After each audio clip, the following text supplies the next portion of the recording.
It has been a long week, and it is now Sunday, August 12th, and we're continuing on with RPG a Day for 2018, and we're almost to the halfway point. This is the last day of our second weekend, continuing on with our theme of character ideas and the hook of wild. So yesterday I did an alternate question, and I was pretty sure yesterday that I was going to do an alternate question today. But on second thought, and then third thought, and then fourth thought, I'm back to thinking that, I will go with today's official question, and I will talk about a character I've talked about before. So RPG has had me talk about this character at least once before. It was a while ago, and it wasn't for this question. It was like the favorite character you've played or something like that. But there's no denying that this character concept, at least for me, was a little on the wild side. So, here we go. The game is Aberrant. And if you're unfamiliar, Aberrant was a game by a game company called White Wolf. It was the middle game of a trio of games which looked at heroism. So we had a 1930s pulp heroics action-adventure kind of game called Adventure. We had this middle game, which was called Aberrant, which posed the question, what would you do if you had the power of God? Meaning it looked at people who suddenly were manifesting superpowers in a world that, as far as they knew, had never had such people in it before. And then the third game was supposed to be called Aeon, so it was going to be AAA. The third game ended up being called Trinity because of legal hassles over the name Aeon, and it was a far future game with heroic defenders of Earth against kind of like what seemed like a horrific alien invasion. So, this is right up my alley, right? I love games about heroes and heroism. So we were playing Aberrant, and it's set in the 90s. We're right at the beginning of this wave of changes, and so it's kind of cool. But the game asks you to create a normal human character in White Wolf's storyteller system, what they used at that time, and then transform them into a hero. So, I was thinking, what do I want to do? Now, we've played this game several times before. We've had very high-powered heroes. We've had kind of street-level heroes and that kind of thing. And what am I going to do this time? This is usually the point where I really start to experiment or play with the system, and rather than test it out or challenge it or whatnot. Here I just have fun and play. So perfect opportunity for a wild character concept.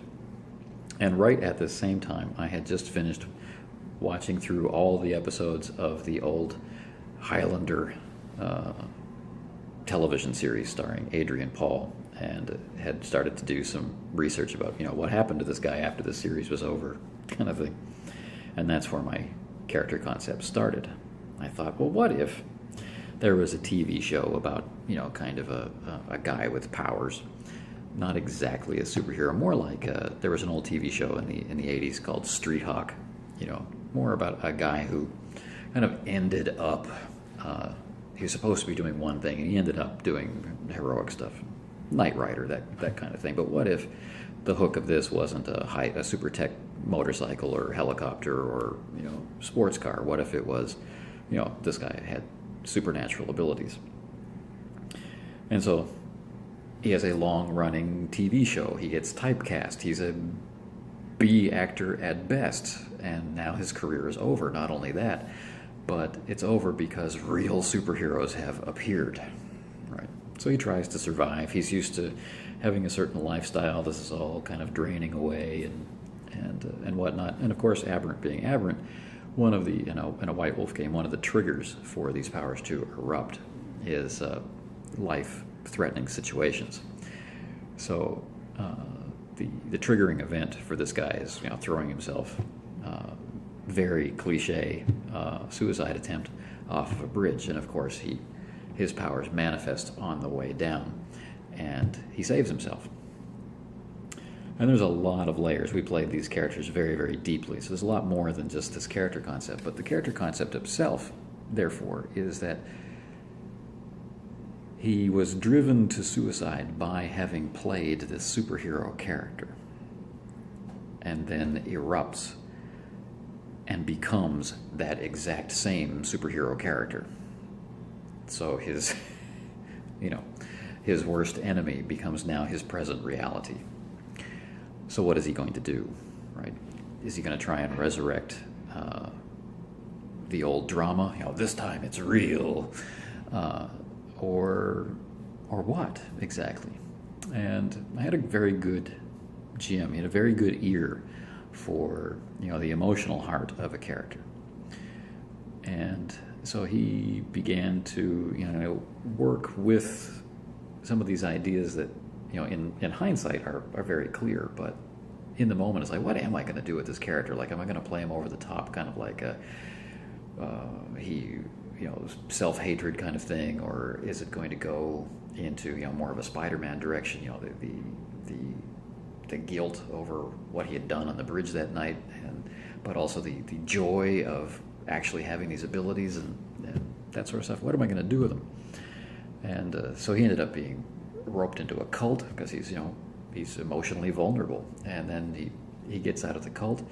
And what I start noticing in play is that whenever he's moving around the city, whenever he's involved in fighting crime or whatever it is that he's up to, people are cheering him on. Fans of the TV show, and especially the economically and educationally challenged denizens of the city are cheering him on. The lines between the fiction of the TV show and the reality of their world, escape them, and they just cheer him on. He's found that support base again, and our play was about reintegrating his view of himself, his self-identity. But building on this idea of him becoming the fictional character he'd played for years, was me looking at the system and taking all of the very, very low-cost kind of peripheral abilities, things that you might add to a character or buy to enhance a major power. I didn't take any major powers. I just only took these peripheral powers, and I built this very unusually enabled character who wound up being incredibly versatile and was a thrill to play, because I was constantly challenged. Like, how am I going to use this very bizarre set of abilities to do anything? And then, as we play and as experience points accrue and as the character begins to develop, what are we going to do with these abilities? How is this, this change into a superheroic being going to affect him? And we began in a moment of darkness, and we're moving toward a moment of greater darkness, where an ideological war between these superpowered beings begins. So, pretty wild character concept. Not wild in the sense of wahoo, but wild in the sense of it really kept me mentally engaged, active, and with options beyond, just simply fighting crime or whatnot. It was wild.